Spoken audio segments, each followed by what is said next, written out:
بزرگوں سے بھی التجا کروں گا، والدین سے بھی، کہ آج کے جوان کو سمجھیں۔ ہم سے غلطی ہوتی ہے، ہم جوان کو سمجھ نہیں رہے ہیں۔ ہم اس جوان کو اپنے زمانے کا جوان سمجھتے ہیں، جبکہ مولا متقیان خود فرماتے ہیں جو تمہاری اولاد ہے یہ آنے والے دور کی ہے، اس کا زمانہ الگ ہے۔ لیکن ہم جب اپنے بچے سے بات کرتے ہیں یا کچھ نہیں، آپ کو نہیں پتا، تمہیں نہیں پتا، ٹھیک ہے، آپ کا تجربہ اپنی جگہ پر، آپ کی ساری باتیں ہیں، آپ کا احترام، لیکن یہ کسی اور زمانے کا جوان ہے، اس کی ریکوائرمنٹ کچھ اور ہیں، اس کی ضرورتیں کچھ اور ہیں۔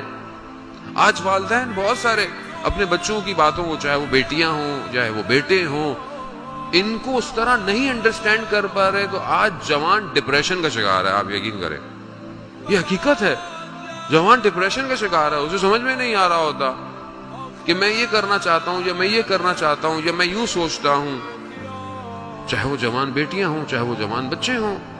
پہلی بات تو ان جوانوں کے لیے کہ بہرحال موقع نہیں ہے، لیکن بہرحال آپ کوشش کریں کہ ان کی جوانی میں ان کی شادیاں کروائیں، پہلا کام یہ کریں۔ کیوں؟ کیونکہ دشمن پوری کوشش کر کر ان کے نفسوں کو خراب کر رہا ہے، کوشش پوری کریں۔ بہرحال کیوں؟ کیونکہ اس جوان کو کمال پہ پہنچنا ہے، تو ہر وہ راستہ جو اسے تباہی کی طرف لے کے جا رہا ہے اس کو بند کریں اور اس سے بات کریں جوان سے۔ ڈپریشن کیوں ہے؟ کیونکہ دنیا کی بمبارڈمنٹ ہے، سوچوں کی، انفارمیشنز کی، خواہشات کی، چیزوں کی۔ ہم خود بچے کو بیٹا بڑے ہو گئے یہ بننا وہ بننا، نہ، بچے کو بڑے ہو گئے یہ نہ بتائیں تم نے پیسہ کمانا ہے، نہ، بچے کو یہ بتائیں کہ بیٹا تم نے خوش کیسے رہنا ہے، یہ سکھائیں اسے۔ تم نے انسان کیسے بننا ہے بیٹا، کوئی فرق نہیں پڑتا بیٹا، تم کچھ بھی بنو، تمہارا اخلاق اچھا ہونا چاہیے، تمہارے وجود سے کسی کو تکلیف نہیں ہونی چاہیے۔ یہ گفتگو کریں اس کے ساتھ، باہر نکالیں جوان۔ آج جوان نشے کیوں کر رہا ہے؟ نشہ کیا ہے؟ نشہ سکون دیتا ہے۔ کس کو سکون دیتا ہے؟ دماغ کو۔ کیسا سکون دیتا ہے؟ سن کر دیتا ہے، اسے پتہ ہی نہیں ہوتا وہ کہاں ہے، یعنی اس کو حقیقت اس کے آگے چھپا دیتا ہے تو وہ سکون میں رہتا ہے۔